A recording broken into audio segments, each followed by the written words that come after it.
Hello, this is Dylan Miller on Daily Dose of Dylan, Google Podcast, Spotify, Spreaker, or iHeartRadio. This is Dylan Miller on Daily Dose of Dylan. Alright, so we got a double podcast today. I'm gonna go over the things I was gonna cover from yesterday and today. Unfortunately, my podcast for Monday didn't upload until just now, so you'll be getting that and this. So it's actually kind of a triple podcast considering that. But anyway, let's jump into probably the biggest news in sports right now. Jaylen Brown, and Jaylen Brown's a solid player. I'm not bashing him here, but he agreed to a 5-year, $304 million extension. That is the biggest contract in NBA history. And it's Jaylen Brown. And like I said, Jaylen Brown's a solid player. But I wouldn't even say he's top 15 right now in the league. I mean, an argument can be made for him to be top 15, but I wouldn't say he's top 10. And some people are arguing, well, Mike Conley was once one of the highest, I think he was the highest player in the league at one point, and I'm sure the Grizzlies regret that. But, Jaylen Brown is making more than Nikola Jokic, who won back-to-back MVPs and just won the finals. He's making more than Giannis. He's making more than LeBron James, who is arguably the best player to ever play.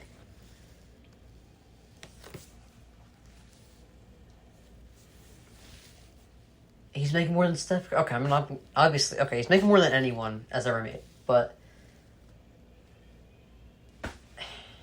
and Jaylen Brown is a respectable player, but like the highest paid ever in NBA history. Like, he's close. Like, I'm looking at the contract breakdown. He's close to making $70 million in his last season on this 5-year contract. And yeah, he's solid. He was probably the best player on the Celtics. Actually, that's another point. He's not even the best player on his team. But he was probably the best player on his team in the finals, specifically 2 years ago. I do think he outplayed Jason Tatum in that series. But you're giving a guy who isn't even the best player on his team, probably not a top 15 player in the league, you're paying him the most of any player's ever gotten in NBA history. I mean, I think it's very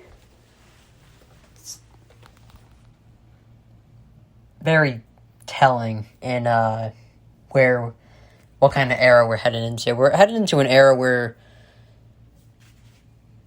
the biggest stars, the tier 1 to 2 or 3 guys are going to get all the money, and the middle class is just getting thinned out. Like the top guys, all the way to Jaylen Brown, I guess,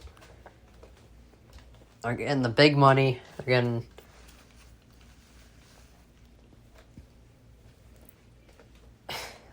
these big max deals.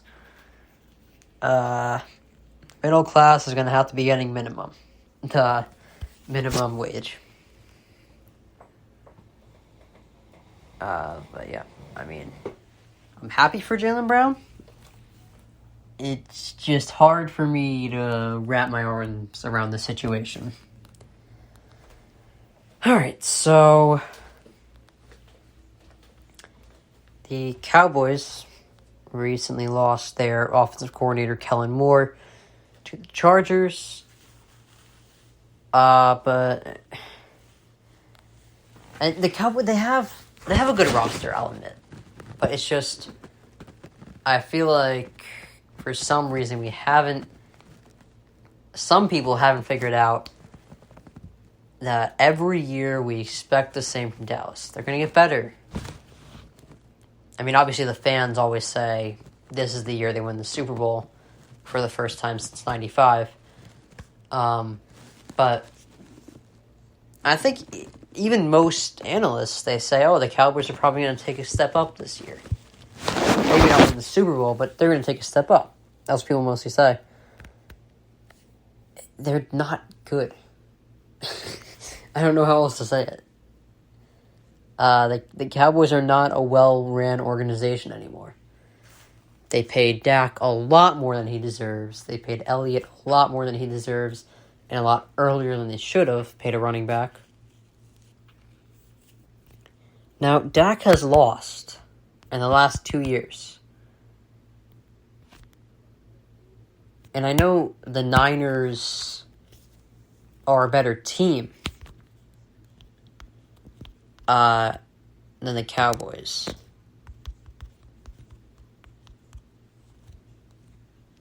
But he has lost to Garoppolo and Purdy. When you look at the quarterbacks he's played, he's lost to Garoppolo and Purdy. All right. And they are thought of as inferior to Dak. But, I mean, I feel like an argument could be made that his performance, like, first of all, his performance in the game, the first time against the Niners when he lost to Garoppolo, he was pretty much on par with Garoppolo in that game. I would say. Obviously, he was more involved. He played more. But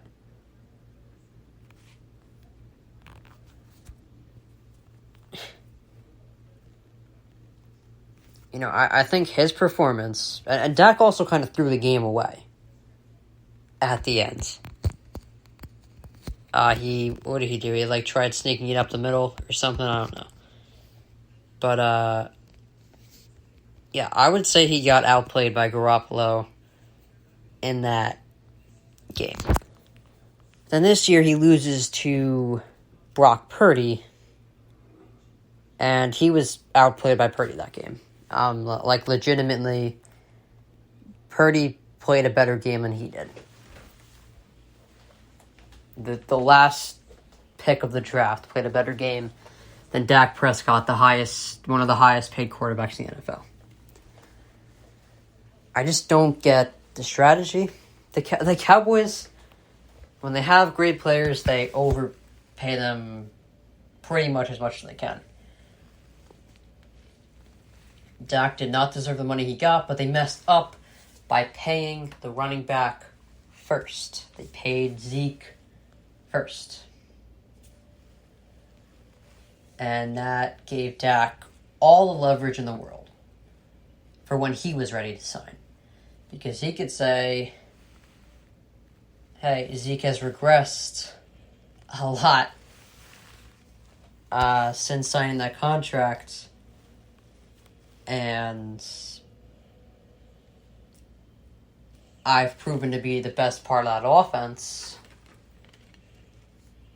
and more significant to the offense than Zeke is, so why don't you pay me as much, if not more, than you paid Zeke? That's the thought process Dak had. At least I think he had behind that deal. That's the leverage he had, is what I mean. That's the thought process. That's the leverage he had over the Cowboys. And honestly, I'm not crazy about some of the moves they've made. Like I said, Kellen Moore, their offensive coordinator, parted ways. They cut Amari Cooper. McCarthy said his strategy this year is going to be run the ball to slow the game down and rest the defense. What I'm hearing is 1980s football. That screams 1980s football to me. I'm sorry. That was a great era, but we're in the 2020s now. The game has never been more about offense than it is at this stage of the league. Playing defense all day and running the ball is not going to work, especially with Tony Pollard coming off a pretty significant injury. Like, this is a very pass-heavy era. You're going to have to... You have to have a franchise quarterback to win. And I'm just not sure if Dak's the guy. I'm not sure why he wants to rely on the defense. I'm assuming it's because he thinks Dak isn't the guy. That's what I'm surmising. I mean, I don't see why else he would rely on defense and the run game in 2023 to the 2024 season, you know? Like, why would... There's no way McCarthy doesn't see where the league is right now and thinks, oh, I'm going to run the ball and play defense. If you really believed that you had the guy, you would not be thinking that way. They have talent, I just don't... They have talent. It's just, I don't see them succeeding as a team, as an organization.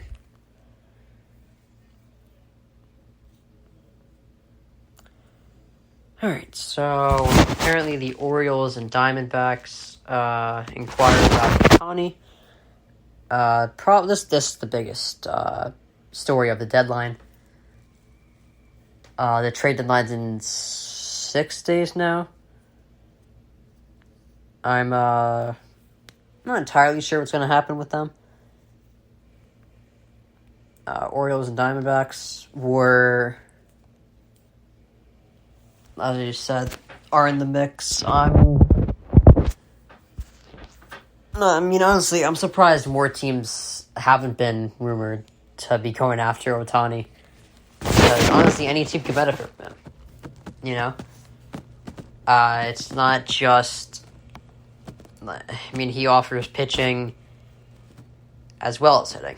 I mean, I guess some teams don't need either of those, but it's not a lot of teams that have both great hitting, great pitching.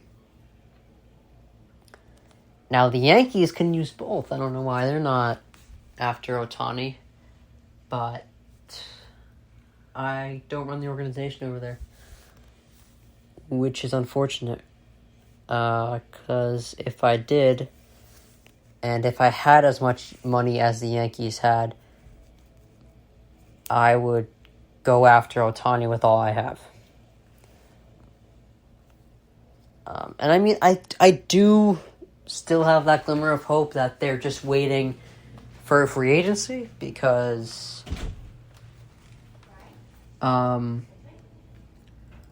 that would probably be easier. We don't have to lose anyone in that case, and if Ohtani really wants to be a Yankee, we could definitely afford him. And we don't have to lose too many prospects over it. So, I mean, it's not the worst idea, but and I'm not saying they have to get the trade done now. But I'm surprised it's not like the wheels aren't even in motion for Ohtani to be a Yankee right now. It's just surprising to me. All right.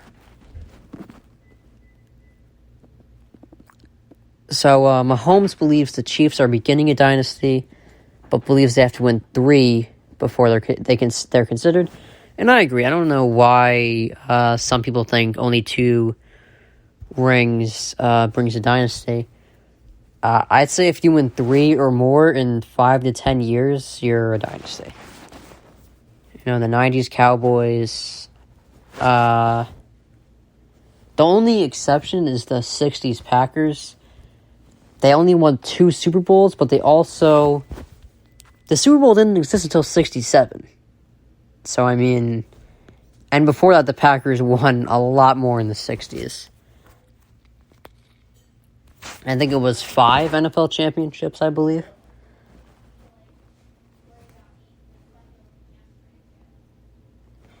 In the 1960s alone. So that's a dynasty in my book. But yeah, them, the Steelers in the 70s. Niners in the 80s. Obviously the Patriots in both the 2000s and the 2010s. But yeah, that's what a dynasty is, I think. 3+ rings in 5 to 10 years. Alright, so Odell Beckham Jr. is back on the field after his torn ACL. And I think he'll help the Ravens out. I don't know if obviously he's not going to be, I don't think, crazy good with them. I think he'll be what he was with the Rams. Minor contribution, score a touchdown here and there. Nothing crazy. I don't see. He'll probably be I think he's a number 3 receiver with the Ravens. A number 2. He's a number 2 or 3 receiver. I think he's past the point where he's a number 1. But yeah. Kind of forget who the Ravens have at receiver, but yeah. All right, Rashad Bateman. Yeah, he's number 1, number 2 receiver probably. Definitely number 2 or 3 receiver. Definitely number 3 target wise. I think Mark Andrews, Rashad Bateman are the top 2. Odell's probably number 3 on the target list, number 2 receiver. But yeah, I don't think he has to do much. The Ravens haven't really needed a crazy receiver to be successful the last few years. I mean, they have Mark Andrews, who is kind of a poor man's Travis Kelce in a way, where he can do everything a receiver can do. He's just also big. So, all right. So, not the best news on Jordan Love. Packers president said it'll take half a season to know if Love is the franchise quarterback. Now, that sounds like a normal number. And it would be if it was a rookie. Jordan Love is in year 3. And as I mentioned a few weeks ago, James Jones, who played for the Packers for a while, was on the herd. He said pretty much immediately that the Packers knew Rodgers was the guy when he was ready. They knew he was ready to start. So the fact that the Packers aren't sure that Jordan Love is ready to start is not giving me much hope. The old linemen are saying it feels like a rebuild. I don't know. That's not very... And the Packers don't have a bad team. They just lost their quarterback. They got Christian Watson. They got a great backfield. Aaron Jones, A.J. Dillon. Romeo Doubs looks promising. Their O-line's pretty good. Their defense is okay. Could use some work. But they're not necessarily a bad team. Like, they should... If Jordan Love is any good, the Packers should be like anywhere from the middle to top of the pack. If Jordan Love is any good. Because, like I said, we don't have a bad team. Got a great secondary. Darnell Savage, Jair Alexander. Yes, we could use some work on the line. Like, our defense, I think it's okay. I don't think, like I said, nothing crazy. I think our O-line's pretty good. Our receiving core is pretty good. Our backfield is great. So if Jordan Love's any good, we should not be bad. But we'll see. Right. And he gets some time in the beginning where he faces some pretty bad defense. Even the Lions in the beginning. They play the Lions week 3, I think, or something. But even the Lions, even though they're a good team, they were bottom 5 as a defense last year. They just had a really good offense. The Lions. So yeah, I think the Packers will lose to the Lions, but I think Jordan Love should have a pretty good game. Like, he should not play poorly against the Lions defense. I think if we go like 4-1 heading into the bye, we're in a solid spot. And if we're being honest, Jordan Love might not be the worst quarterback in the division. I would say Kirk Cousins and Jared Goff have him beat. I'll admit that. But, yeah, so week 1, Packers play the Bears. As I was going to say, we're not sure about Justin Fields yet. Justin Fields is 5-20 as a starter. So let's not jump to conclusions here. Yes, he has showed more promise than Jordan Love, but he's had a lot more time to do so. So week 1 against the Bears, 2 against the Falcons and the Saints, Lions and Raiders. If we go 4, there's a possibility we go 4-1 in those 5 games. The Raiders aren't in a good spot right now. Josh Jacobs looks like he's holding out, so they got to figure that out. The Saints look like they're headed back in the right direction, but with the signing of Derek Carr. But I think we can beat them, as well as the Falcons and Bears. So if we go 4-1, only losing to the Lions in those 5 games, we're actually in a pretty good spot. And lucky for the Packers, the NFC is a lot weaker than the AFC. Like, I'd say at the bottom, you have the Commanders, Bucks, and Panthers. Cardinals are in a really bad spot right now. I'd say the Panthers are kind of bordering on tier 4 or 3 or 4. Panthers, it's the same thing with the Packers. If their quarterback, Bryce Young, is any good, they actually might win the division, which is not saying much because the NFC South is a pretty bad division anyway. But, yeah. So I'd say Panthers, Saints, Packers, Rams, Bears, Falcons, Cowboys. And that tier. See, the middle class of the NFC is a lot bigger than the AFC. Then the upper middle class tier, Lions, Seahawks, Giants. I'd say I'm not sure if Geno Smith is the real deal yet, but I do like what I saw in Seattle last year. Giants, I'm really not sure. I do think they definitely got the better end of the deal with Saquon Barkley. But like I said, holding out is really not a good idea to get the money you're looking for. You see, Barkley wound up signing for less than he was offered before. Before, what was he offered? Like $13 million a year, $19 million guaranteed in the contract. Now what's he getting? $10 million a year? Like, he got the losing end of that deal. And obviously in the top tier, it's the Niners and Eagles. It's the Niners, Eagles, and anybody else. Like, that's the only 2 teams in the NFC that have any that are at all substantial. Alright, so actually leads me to the topic I want to talk about next, the Giants signing Barkley. Like I said, he's definitely on the losing end, and I did say this in my last podcast that you probably just got a few minutes ago before I started recording this one. If he holds out, the market for running backs is really low right now. It's not big. So, like I said, he was going to end up, just like I said in that podcast, he was going to end up taking around the same amount of money he was offered before. Only this time it's because this time he'll accept it. Like, he knew he would have to settle for that.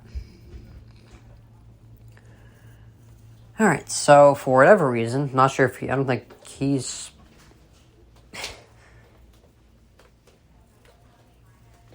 sorry. On the other side of contract problems, actually a big topic on the show today. Zach Martin was not on the flight, the Cowboys' flight to training. And, I mean, they've got a lot of problems with contracts. They're a team I feel less remorse for, as opposed to the Giants, who I feel a lot of remorse for. Because I do think they were in the right with the Saquon situation. I mean, I'm kind of on the fence about that. I mean, I get Saquon is the best player on that offense and probably should make more than Daniel Jones. Yeah, it's really late for you, dude. But like I said, it's a complex situation because you do want to pay your quarterback first. Make sure you have him locked up. Because we saw what happened with the Cowboys. You pay the running back first. It doesn't work out well. But it may have been different because Saquon is the focal point of that offense. You know, obviously, Dak was more important piece than Elliott was. So, anyway, Zach Martin, they just have to restructure Dak's contract. I don't know any other. I don't have any other answers for that.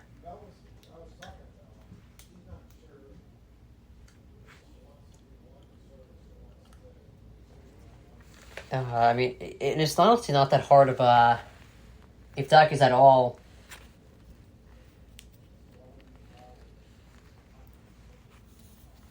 What's it called? Flexible. Like, if he is. As long as he's not difficult, they'll be fine.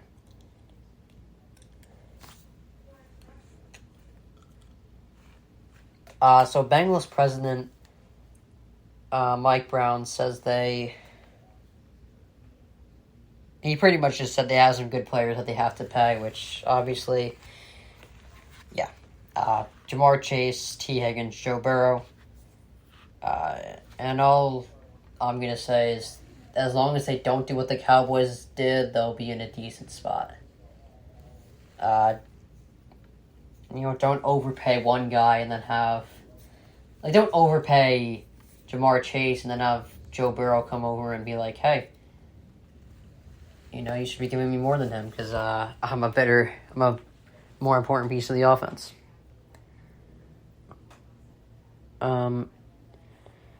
I think the best option is to do what the Chiefs did and give Burrow a big contract that allows you room to restructure. Like Mahomes, when you look at it, he has a big contract, 10 years, $450 million. But there's a lot of room. Like, it's guaranteed money that you have to look at for that. Like, I think,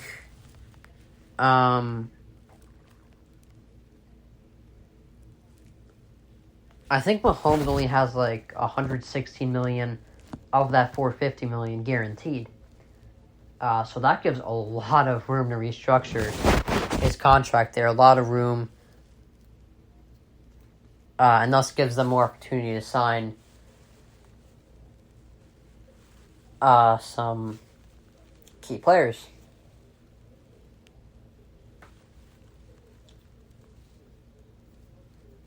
But yeah, if they do that, it'll give them more room. If they pay Burrow with a lot of room to restructure, not a lot of guaranteed money, it will give them enough room to pay for Higgins and Chase, as well as sign some other guys you might need to win a Super Bowl. So CP3 had an interview saying he feels sorry for the team that faced him and Draymond Green. Honestly, this is an interesting fit. I think Warriors fans would be more excited if Chris Paul hadn't had injuries over the past few seasons, as well as been showing his age, clearly not the same guy he used to be. But I think he'll do a decent job there. I'm not sure.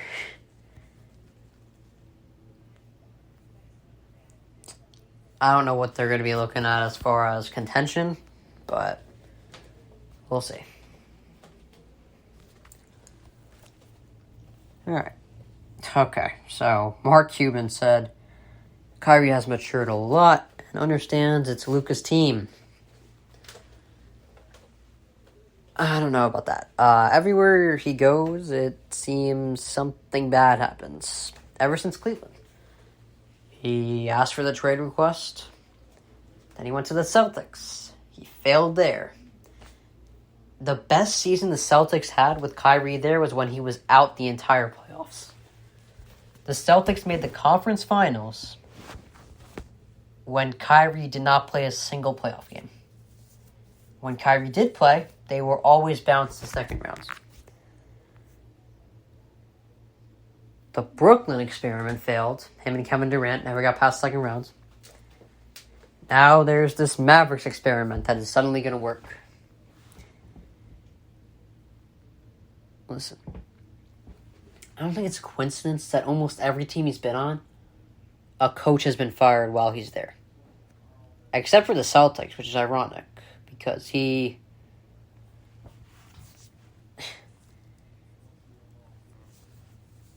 Kyrie really made that team dysfunctional. But think about it. In Cleveland, Mike Brown got fired. That before the pre-LeBron era, Mike Brown got fired. Kyrie said, "I won't sign an extension if he's the coach." Kenny Atkinson got fired with Kyrie Irving there. Kenny Atkinson. And those two aren't necessarily bad coaches. You can't really say it was on their coaching. And as we just said, Mike Brown got fired pretty much because Kyrie said, "I won't sign with you guys if Mike Brown is the head coach." And I don't know what went down with Kenny Atkinson, but... And then he didn't get along with Steve Nash. And now with the Mavericks, no, he didn't get a coach fired yet, but he made them significantly worse. Before he went there, the Mavericks were 28-6. They allowed 112 points a game. Their defensive rating was 112.6, and their net rating was 0.7. After the trade, they were 10-18 with Kyrie Irving. They allowed 6 more points a game. Their defensive rating dropped by 4, and their net rating went from 0.7 to negative 0.4. So he had a negative effect in a lot of stats. He affected them in a negative way. He affected, the Brooklyn experiment with KD didn't work. The Celtic experiment where he tried to be the guy, the leader, did not work. It failed miserably. So we'll see. Maybe he did mature. It's just hard for me to believe that Kyrie Irving changed overnight. Alright, so Austin Rivers called the Damian Lillard trade request. Bad for basketball. No, Austin Rivers was never really a great pro. He's actually currently a free agent unsigned. Damian Lillard, he has spent 11 years. He's been very loyal to them. They had some good playoff runs, but they never got to the championship level. So I do think it's time to move on from Damian Lillard and start a rebuild. I think it's honestly best for the Blazers to do that. So, I don't disagree with Damian Lillard's trade request. I disagree with his agent saying, telling other teams, "Oh, don't call," because he wants to go to the Heat specifically. You're not a free agent. You can't choose where you go. When you request a trade, you have to accept where they trade you. And sometimes it's a good thing. Kawhi requested to be traded to LA. Clippers. I think he meant I don't know. I think he just said LA. I think he was probably referring to the Clippers and they signed there instead of the Lakers. But yeah, Kawhi requested to be traded to LA. He got traded to Canada. And then he won a championship there. It's not always a bad thing. So my problem isn't that Damian Lillard requested a trade. I think it's honestly best for both sides if they move on. But it's his agent saying, he wants to go specifically to the Heat. I don't think you can manipulate a trade where someone gets traded. You have to just kind of go along with wherever he is. Wherever Portland wants to trade him, that's where we'll have to go. Alright, so apparently the Giants tried trading Barkley after franchise tagging him. I'm honestly surprised they kept this under wraps so long. Not one team. There's no way not one team would have leaked this. And that is really surprising to me. Because, I don't know, there had to be a lot of teams calling for Saquon. And not one of them said a word. That is hard for me to believe. But he's with the Giants now for a year. We'll see what happens next year. Alright, so James Harden said he understands the front office's dilemma when faced with trade requests. But Harden has asked, what is it? This is his third trade request in a year. First he wanted to get traded from Houston to Brooklyn, then Brooklyn to Philly, and now he wants out of Philly. And honestly, I don't think him or Damian Lillard are going to get what they're looking for. I don't think Damian Lillard is going to go wherever he wants, although I do think he will be traded, because I do think that's the best case scenario for him. Although, I don't think Harden will get what he wants, but in the NBA, players do have a history of getting what they ask for. So, alright. Next topic. Jim Harbaugh and the NCAA are working on a 4-game suspension over a recruiting violation. Honestly, not a bad punishment. Looking at their schedule, they have fairly even games to start.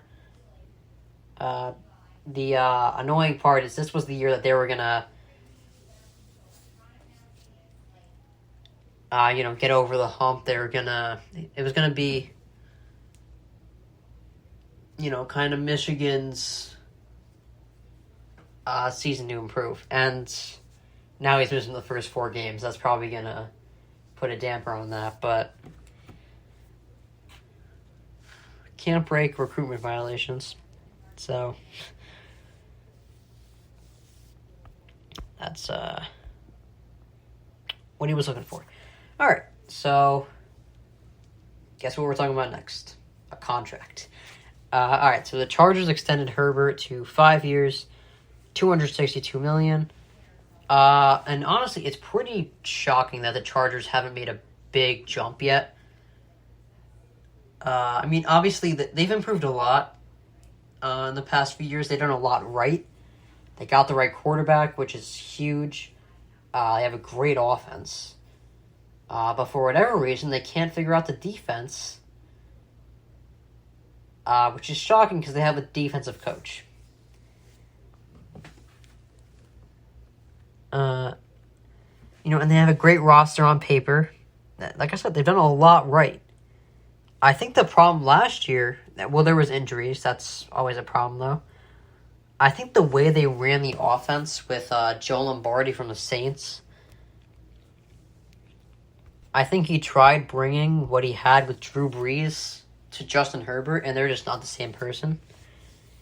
Justin Herbert is not a guy to throw checkdowns to Austin Eckler, although I loved it for my fantasy. You can't do that and expect success with a guy with a big arm like Justin Herbert. And honestly, it's hard for me to believe that they're going to make a big jump this year because their coach is on the hot seat. You have to have a coach. You have to find a coach that actually works with your quarterback. And if Brandon Staley gets fired, it would already be Justin Herbert's 3rd coach in his career. So, I'm glad he got extended, and I'm glad the Chargers extended him because, like I said, getting the right guy is important. But This is just hard for me to wrap my arms around.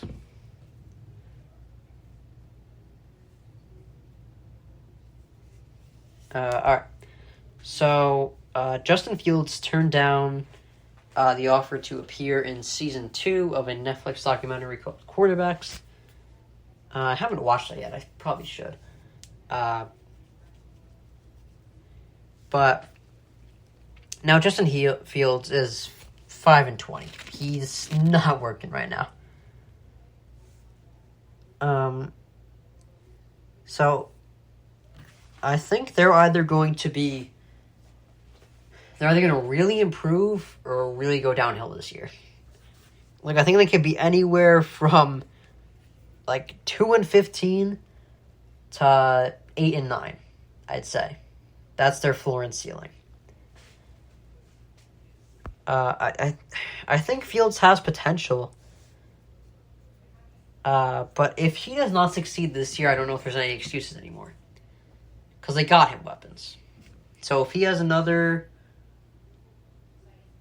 year of being a running first quarterback, I'm not sure I fully believe in him. Alright, so Brock Purdy is ready to go. He's cleared to play. And obviously, they went to the NFC Championship with him, so I think this is good news for the Niners. They were 7-0 with him until the NFC Championship. But what I'm interested in is, where does this leave Trey Lance?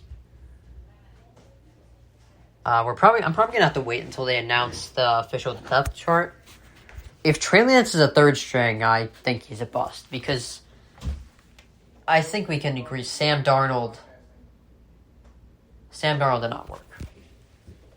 So if Sam Darnold is listed above, if he's listed above Trey Lance on the depth chart, that's bad news. That's Kyle Shanahan and the rest of the Niners staff telling you, we don't believe in Trey Lance. You know, the first game he played, he looked a little lost, but it's not really much. You can't really base a guy as a potential in the NFL off of one game, especially when it's his first game. But it doesn't seem like the people that have seen him seem very enthused in him. I mean, Kyle Shanahan said all the right things last year, but I don't know, it just doesn't seem like they fully... I mean, obviously Brock Purdy's the guy. I'm just interested, if Sam Darnold is listed as the backup over Trey Lance, I think that's it. I no longer believe in Trey Lance. The Trey Lance experiment failed. Alright, so Jerry Jones is urgent to get the Cowboys to another Super Bowl. That's shocking. He's urgent to get them to the Super Bowl as the owner? Kidding. Now they have a lot of work to do, I think. Like I said, their roster has talent. Contract-wise, they have a lot of work to do. And obviously there's a lot of pressure. Jerry Jones is in his 80s now. They have 4 playoff wins in 23 years. The last time they won a Super Bowl was in 95. So a lot of pressure mounting on Jerry Jones and the Cowboys. And honestly, if you're gonna be America's team, you probably should expect that. Alright, so apparently Nick Bosa, very good defensive tackle, is not reporting to training camp until he receives a new contract. And again, I really don't think this is the right way to get the contract you're looking for, unless your position has a big market. Now, luckily for the Niners, they don't pay their quarterback a lot like most teams do, so they'll get this done. Like this will all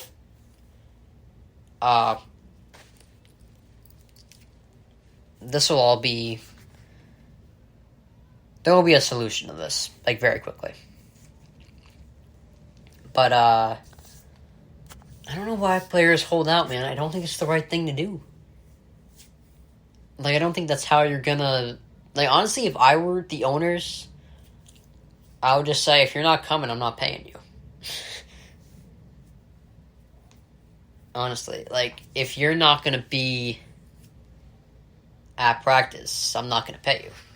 Like, the way you receive your contract is by showing up to practice, and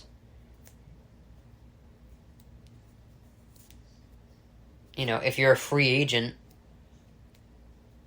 which supposed to is soon, and they still haven't paid you, then leave for a team that wants to pay you.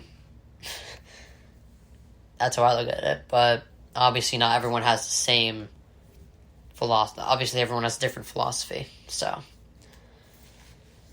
Alright, this was an interesting story I heard today. So Tatum was interviewed on load management, and you know, he kind of just said what I think a lot of people would agree with is, you know, someone paid to watch me play, so I'm gonna play.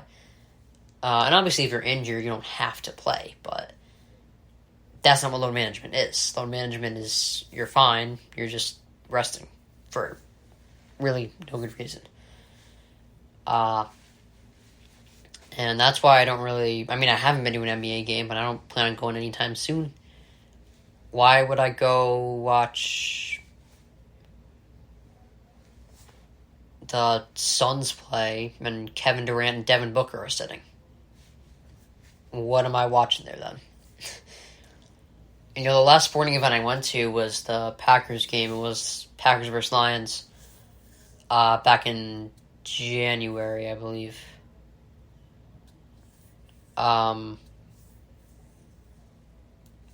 And pretty much, I mean, I can only imagine if I went there, traveled all the way to Lambeau Field, which is glorious, by the way, Lambeau Field, but imagine I traveled there and Jair Alexander or Aaron Rodgers, or Aaron Jones even, if they weren't playing, I'd be pretty pissed. Because I came all the way to Lambeau to watch them play. And thankfully in the NFL, they don't do that. They don't do load management. And I know the case is always, they only play 16 games. Basketball, they play 82. Yeah, the NFL is also significantly more physical than basketball is. It results in a lot more injuries. A lot more concussions. A lot more serious injuries than the NBA does. I think that's the attitude everyone should have in the NBA. You know, I think Tatum played, 74 games last year? I believe, which in this era it is considered a lot, I guess.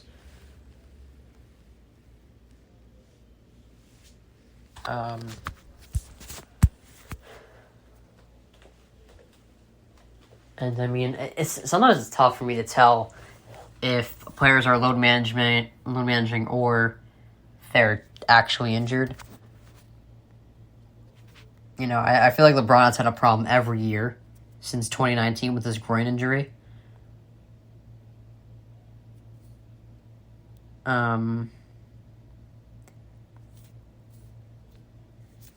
So, I don't know. I don't know if he's load managing or his body just doesn't work the same way it used to, which is very plausible, considering he's headed into his 21st season.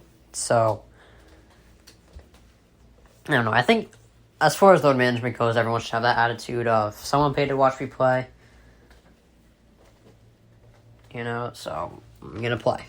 I'm going to try my best to play. Alright, so Tiki Barber, I know obviously he has a connection to the Giants. He played for the Giants for quite some time, was pretty good running back. He said Daniel Jones can be a top 5 quarterback. It's hard for me to believe that when Brian Daboll pretty much, and he didn't say this directly, But the way he ran that offense last year pretty much said the way for the Giants to succeed is to take the ball out of Daniel Jones' hands. That's pretty much how he ran the offense last year. Don't put the ball in Daniel Jones' hands because he'll probably turn it over.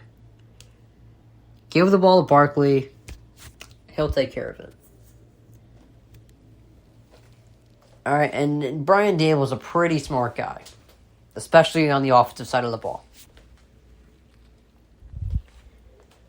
So when he takes the ball in Daniel Jones' hands, in order for the Giants to succeed, it's hard for me to get behind this claim that he can be a top 5 quarterback in the league. Especially when we have Justin Herbert, Joe Burrow, Patrick Mahomes. Let's see, I don't know. Who else? Oh, Lamar Jackson. Let's think of some other people. Oh, it's that guy, Aaron Rodgers. Yeah, he's in the league. That's already 5. I can name so many more that are just way above Daniel Jones. And I don't want to sound like a jerk right now. I don't mean to sound like a jerk, Giants fans, but it's just Daniel Jones seems to have a ceiling similar. He has a low ceiling, is what I'm saying. Similar to Jimmy Garoppolo and the other bridge quarterbacks. It's not a bad thing. I mean, you can succeed in certain systems. But, I don't see him being an elite quarterback. All right. So Sean McVay said, analysts don't believe in us. No, we don't, because you guys literally had the least amount of wins of any team that is a defending Super Bowl champion in NFL history. You broke a bad record. And I think you're a smart coach, but I mean, I have a tough time believing in your team right now. After that disastrous season you had and like I said, I think McVay's a smart coach. And I do think they have the ability to bounce back, but you say, oh, analysts don't believe in us. No. Why would analysts believe in you after last year? All right. Here's a team analysts do believe in, the Dolphins. People are really high on the Dolphins. They have a great roster. They have an amazing, really talented roster. They have a lot of star power, which should take them deep into the postseason. And honestly, I think if Tua stays healthy, I know he's not the best quarterback, but I think they can go. Would it be crazy to say the Dolphins can go to the AFC Championship if Tua stays healthy? They have a solid roster. All right, and I'm not completely sold on the fact that the Bills are going to go deep again this year. Like I said, the louder the team, typically the worse you get. That's what happened with the Packers this year. The Packers, on paper, had a good roster this year. I think it was the noise and the drama during the offseason last year with Rodgers. I know it sounds stupid, but I think that contributed to their regression last year. And I think it can contribute to the Bills. The Bills have a great team still. But I think it's very possible that Brian Daboll was what was keeping them with the NFL's elite. Because Sean McDermott's a defensive guy. And it's kind of reminding me of what happened with Bill Belichick and the Patriots. I think the reason they held up for so long was because they kept a solid offensive coordinator throughout Belichick's time there. Belichick and Brady's time there. Belichick was never had a great relationship with Brady. Or the offense, really. He's a defensive guy. McDermott's the same way. He's a defensive guy. He's not great with the offense. But they had Dable, who was amazing with the offense. So they were held up.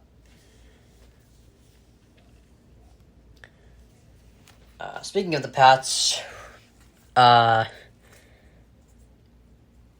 has been some speculation that Belichick might. I don't believe the speculation, but there is some that Belichick may be on the hot seat.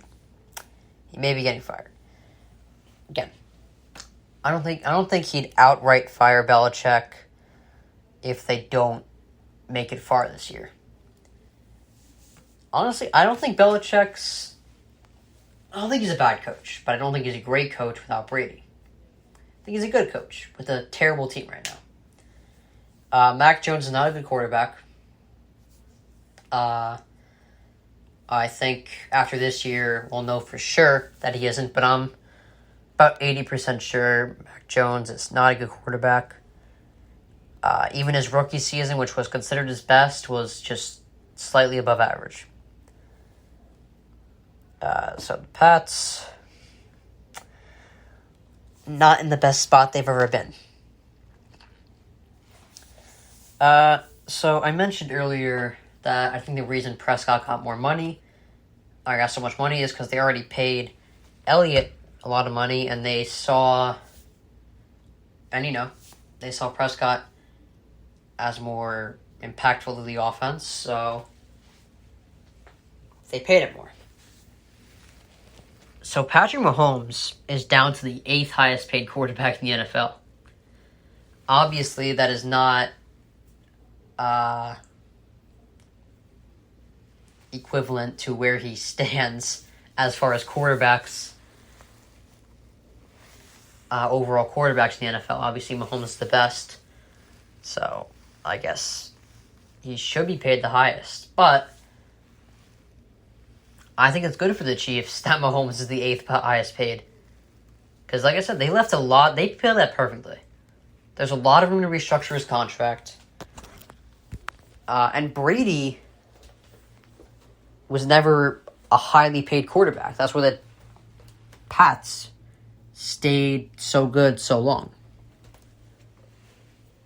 But I think a lot of quarterbacks saw, like, oh, Brady's not even making that much, so why should we?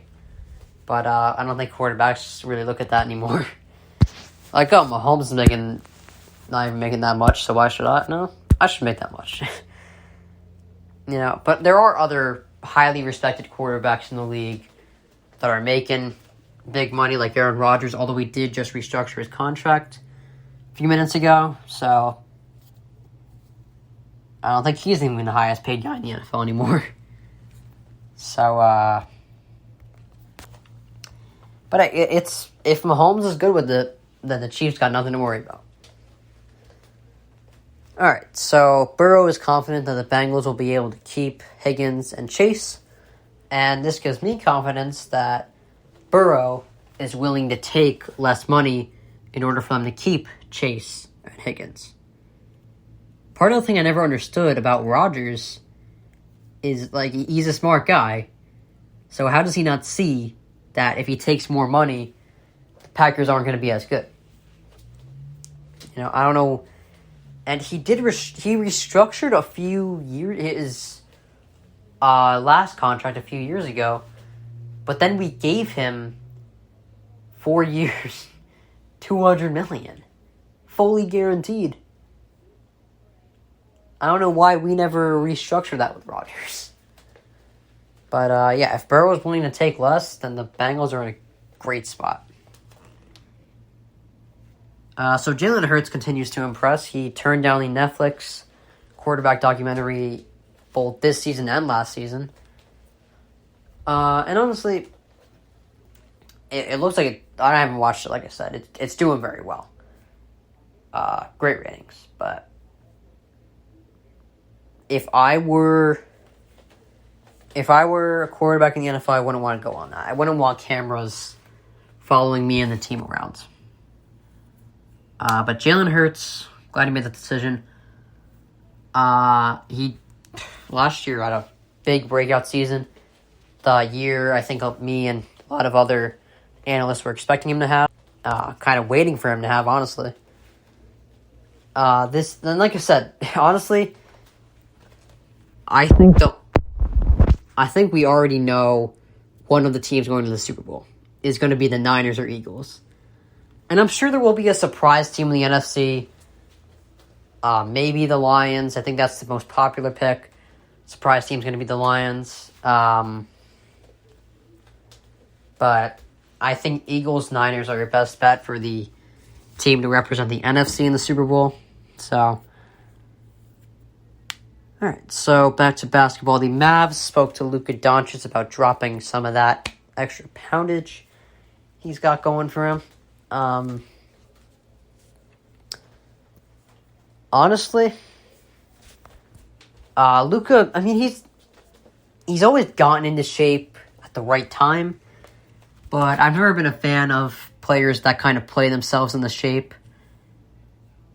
You know, I don't see what's so hard about... Like, you get paid to play basketball. I don't know what's so hard about you just working in the off-season and staying in shape. I know you're a great basketball player, Luka, but... I mean, I think it'd be a lot better if you put in a little more work during the off-season, and hopefully he will. And that way he can go to the next level. Alright. So that's all we got for the podcast today. Over an hour. That's first time I've done that in a while. So, alright. Like I said, I'll be on this whenever I can. Do have to go away next week. Promise it's the last time, alright? Promise. But the rest of this week I should be good. Tomorrow, Friday. So, as I've left these podcasts the last few times, I will see you whenever I get the chance. Unfortunately, I can't make any promises. But anyway, this is Dylan Miller, Ideally Dose of Dylan. Google Podcast, Spotify, Spreaker, iHeartRadio. This is Dylan Miller, Ideally Dose of Dylan. Have a good day.